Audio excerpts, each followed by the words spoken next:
السلام علیکم، آپ دیکھ رہے ہیں 9 بردرز ٹی وی۔ شام کی تازہ خبروں کے ساتھ میں ہوں زمر صدیقی۔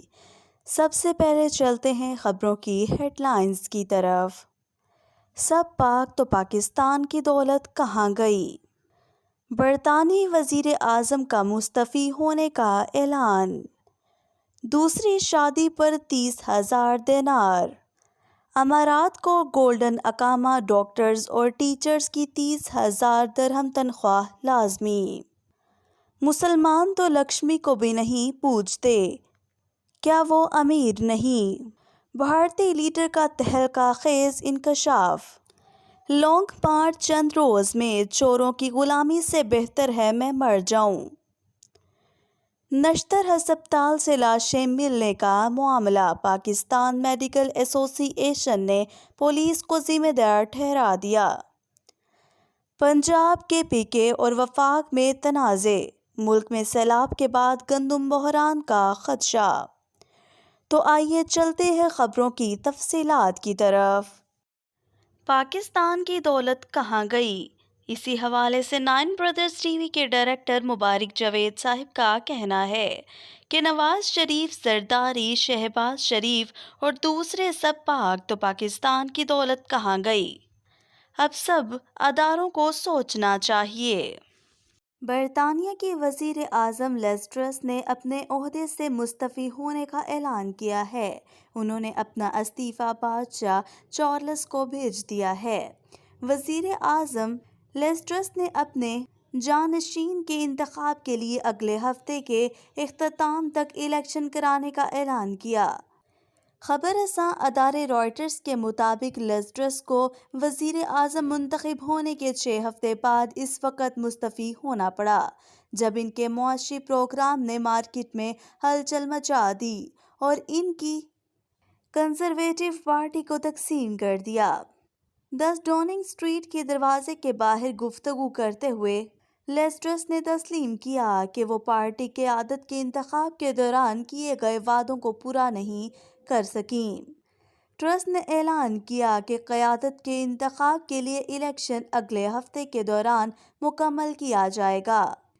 میں تسلیم کرتی ہوں کہ موجودہ حالات میں مجھے جس مینڈیٹ کے ساتھ منتخب کیا گیا تھا میں اس کے مطابق ڈیلیور نہیں کر سکی، اس لیے میں نے بادشاہ چارلس سوم سے بات کی اور بتایا کہ میں کنزرویٹو پارٹی کی قیادت سے مستعفی ہو رہی ہوں۔ لیز ٹرس نے کہا کہ آج صبح میں 1922 کمیٹی کے سربراہ گراہم بریڈی سے ملاقات کی۔ ہمارا اتفاق ہوا کہ اگلے ہفتے کے دوران قیادت کے انتخاب کے لیے الیکشن مکمل کریں گے۔ اس سے ہم اپنے معاشی منصوبوں پر عمل درآمد اور ملک کے معاشی استحکام اور قومی سلامتی کو یقینی بنا سکیں گے۔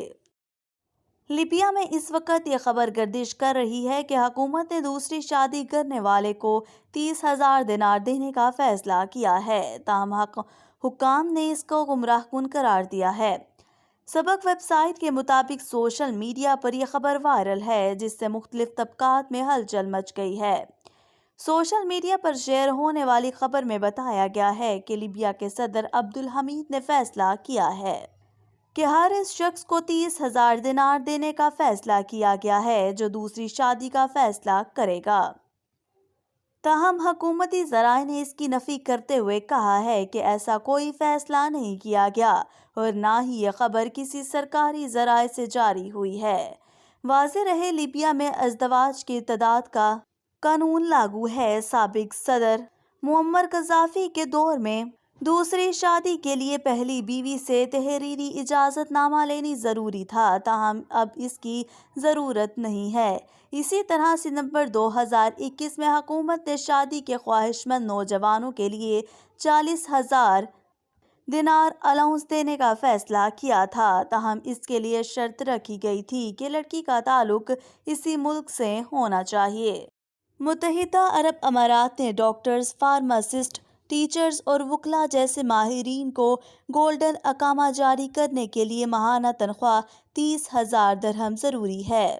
الامارات العیون کے مطابق امارات نے اقامہ اور ویزوں کا نیا نظام متعارف کروایا ہے۔ ماہرین کے لیے گولڈن اقامہ کی 6 شرائط مقرر کی گئی ہیں۔ اماراتی حکام کا کہنا ہے کہ ماہرین کے لیے گولڈن اقامے کی ایک شرط امیدوار کی ماہانہ کم از کم تنخواہ 30,000 درہم یا اس کے مساوی ہونا ضروری ہے۔ دوسری شرط یہ ہے کہ ملازمین کے مؤثر معاہدے کے تحت امیدوار کو ورک پرمٹ ملا ہوا ہو۔ امیدوار کی کم از کم تعلیم BA یا BSc اس کے مساوی ہونی چاہیے۔ ایسے پیشوں کے لیے جن میں پرمٹ حاصل کرنا ضروری ہوتا ہے، امیدوار کے پاس اس کا پرمٹ ہونا ضروری ہے۔ ان میں ڈاکٹرز، فارماسسٹ اور ٹیچر شامل ہیں۔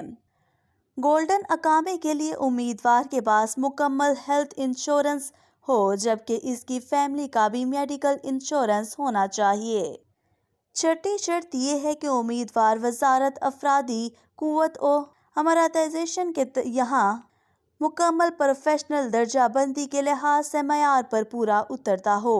اماراتی حکام کا کہنا ہے کہ ماہرین کے زمرے میں اعلیٰ تعلیم، اسکول کی تعلیم، پیشہ ورانہ تعلیم کے ماہرین شامل ہوں گے۔ اسی طرح جدید نصاب تعلیم و تربیت کے ماہرین، مزدوروں کے ماہرین، بزنس مینجمنٹ کے ماہرین، مالیاتی تجزیہ کار، آن لائن کاروبار، ڈیجیٹل مارکیٹنگ، انفارمیشن ٹیکنالوجی، مصنوعی ذہانت، قانون، سماج و ثقافت کے ماہرین وغیرہ بھی شامل ہیں۔ یاد رہے کہ گولڈن اقامے کے لیے اہل ماہرین کی فہرست میں ٹیچرز کو شامل کرنے کا فیصلہ وزارت تعلیم و تربیت اور ملک کے دیگر اداروں کی سفارش پر کیا گیا ہے۔ انڈین ریاست بہار سے تعلق رکھنے والے حکمران جماعت بھارتیہ جنتا پارٹی کے رکن اسمبلی لالن پاسوان کے ہندو دیوتاؤں سے متعلق بیان نے نیا تنازع کھڑا کر دیا ہے، جبکہ کچھ علاقوں میں ان کے خلاف احتجاج بھی ہوا۔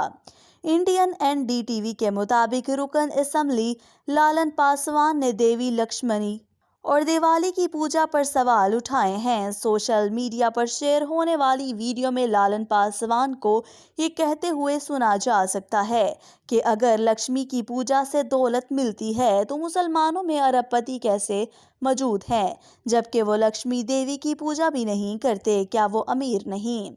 ان کا یہ بھی کہنا تھا کہ مسلمان سرسوتی دیوی کی پوجا بھی نہیں کرتے، لیکن کیا ان میں اہل علم موجود نہیں؟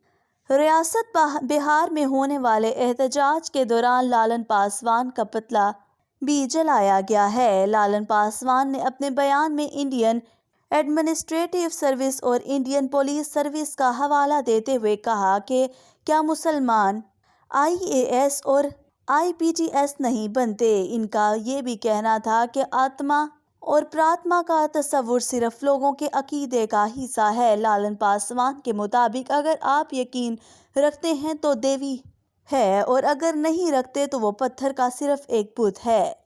یہ ہم پر منحصر ہے کہ ہم دیوی دیوتاؤں پر یقین رکھیں یا نہیں۔ قابل قبول نتائج تک پہنچنے کے لیے سائنسی بنیادوں پر سوچنے کی ضرورت ہے۔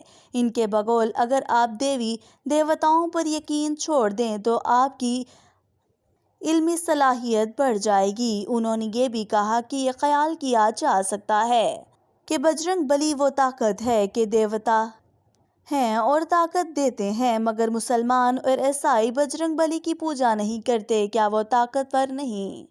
جس دن آپ یقین چھوڑ دیں گے یہ تمام چیزیں ختم ہو جائیں گی۔ سابق وزیر اعظم اور PTI کے چیئرمین عمران خان نے کہا ہے کہ چند روز میں لانگ مارچ کا اعلان کیا جائے گا۔ جمعرات کو سرگودا یونیورسٹی میں طلباء سے خطاب کرتے ہوئے عمران خان نے حکومتی ارکان کو ایک بار پھر چور قرار دیتے ہوئے کہا کہ ان کی غلامی کرنے سے بہتر ہے کہ میں مر جاؤں۔ عمران خان نے گورنر پنجاب کو مخاطب کرتے ہوئے کہا کہ ان کو کس نے یہ اختیار دیا ہے کہ وہ سیاسی رہنماؤں کو طلباء سے خطاب کرنے سے روکیں۔ انہوں نے VC سے کہا تھا کہ عمران خان کو نہ بلائیں۔ میرا نام سن کر حکومت کی طرح گورنر کی بھی کانپیں ٹانگ رہی ہیں۔ عمران خان طلباء کے سیاست میں حصہ لینے پر زور دیتے ہوئے کہا کہ آکسفورڈ یونیورسٹی میں صرف برطانیہ ہی نہیں دنیا بھر سے سیاسی رہنما خطاب کرتے ہیں۔ 3 بار مجھے بھی وہاں خطاب کی دعوت مل چکی ہے۔ عمران خان کے مطابق اگر سیاسی لیڈر یونیورسٹیز میں خطاب نہیں کریں گے تو طلبہ کی سیاسی تربیت کیسے ہوگی؟ جامعات نرسریاں ہوتی ہیں سیاست کی۔ انہوں نے تجویز دی ہے کہ صرف انہیں ہی نہیں بلکہ دیگر سیاستدانوں کو بھی یہ موقع ملنا چاہیے۔ تاہم ساتھ ہی یہ بھی کہا کہ اگر بلاول بھٹو طلبہ سے خطاب کرنے آئیں گے تو ان کی کانپیں ٹانک رہی ہوں گی۔ وہ انگریزی اور اردو ملی زبان بولتے ہیں، وہ کچھ کہہ رہے ہوں گے، آپ کچھ اور سمجھ رہے ہوں گے۔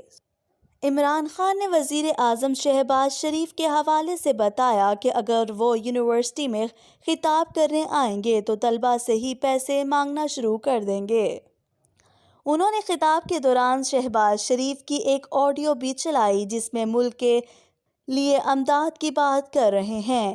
انہوں نے یہ بھی کہا کہ مولانا فضل الرحمان کو بھی یونیورسٹیز میں خطاب کا موقع ملنا چاہیے۔ عمران خان نے ایک بار پھر ارسطو کے قول کا حوالہ دیتے ہوئے کہا کہ انہوں نے 2500 سال قبل کہا تھا کہ جس معاشرے میں ناانصافی ہو وہاں کے لوگ انصاف کے لیے کھڑے ہوں۔ انہوں نے نئے گورنر سندھ کامران ٹسوری کا حوالہ دیتے ہوئے کہا کہ ان میں اور مولا جٹ میں کوئی فرق نہیں ہے۔ ملک میں سیلاب کے بعد گندم کے بحران کا خدشہ پیدا ہو گیا، جس کے پیش نظر وفاقی حکومت نے سیلاب سے متاثرہ علاقوں میں گندم کی بوائی کے لیے بیج کی فراہمی کا فیصلہ کیا ہے۔ پنجاب اور خیبر پختونخوا کی حکومت نے وفاقی حکومت کا فیصلہ ماننے سے انکار کر دیا ہے۔ دوسری جانب میڈیا سے گفتگو میں وزیر اعظم شہباز شریف نے کہا کہ خیبر پختونخوا اور پنجاب نے ہماری درخواست کے باوجود کہا کہ ہمیں بیج نہیں چاہیے۔ انہوں نے کہا کہ نجی شعبے کو گندم درآمد کرنے کی اجازت نہیں دی جائے گی، یہ ملک سب کا ہے، اس میں کوئی سیاست نہیں ہونی چاہیے۔ وزیر اعظم کا کہنا تھا کہ ابھی بھی متاثرہ علاقوں میں سیلاب کا پانی کھڑا ہے جس سے بیماریاں پھیل رہی ہیں۔ ادھر وزیر اعلیٰ پنجاب نے صوبے میں روٹی کی بڑھتی قیمت کا ذمہ دار وزیر اعظم کو قرار دیتے ہوئے کہا ہے کہ گندم کی قلت کی وجہ سے روٹی کی قیمت میں اضافہ ہو رہا ہے۔ پنجاب میں گندم کی کمی پر زور دیتے ہوئے وزیر اعلیٰ پنجاب پرویز الہی نے وزیر اعظم شہباز شریف کو خط بھی لکھا ہے جس میں وزیر اعلیٰ پنجاب نے وفاقی حکومت سے 10 لاکھ ٹن گندم فراہم کرنے کا مطالبہ کیا ہے، جبکہ خط میں پنجاب کو 3 لاکھ میٹرک ٹن گندم کی فوری فراہمی کی درخواست دی ہے۔ پاکستانی میڈیکل ایسوسی ایشن نے نشتر ہسپتال کی چھت سے لاشیں ملنے کے واقعے کے ذمہ دار مقامی پولیس کو ٹھہرا دیا۔ پاکستانی میڈیکل ایسوسی ایشن کے صدر پروفیسر ڈاکٹر مسعود حراج نے میڈیا سے گفتگو کرتے ہوئے کہا کہ تمام واقعے کی ذمہ دار پولیس ہے۔ ڈاکٹر مسعود کا کہنا تھا کہ اگر پولیس کی ذمہ داری نہیں تھی تو اب پولیس کیوں آئی؟ ڈی این اے کروانا پولیس کی ذمہ داری ہوتی ہے۔ صدر پاکستان میڈیکل ایسوسی ایشن کا کہنا تھا کہ حکومت کی جانب سے ڈاکٹرز کے خلاف فیصلے پر مطمئن نہیں ہے۔ 28 دن تک لاشیں ہسپتال رہ سکتی ہیں۔ 28 دن بعد بھی پولیس لاش لینے نہیں آتی تو ہسپتال کی ذمہ داری ختم ہو جاتی ہے۔ یاد رہے کہ چند روز قبل ملتان کے نشتر ہسپتال کے چھت اور صحن سے سینکڑوں لاشیں ملنے کا اندوناک واقعہ سامنے آیا تھا اور CCPO ملتان نے ذمہ داری ہسپتال انتظامیہ پر ڈالی تھی۔ آج کے لیے بس اتنا ہی، کل ملیں گے نئی خبروں کے ساتھ، تب تک کے لیے اللہ حافظ۔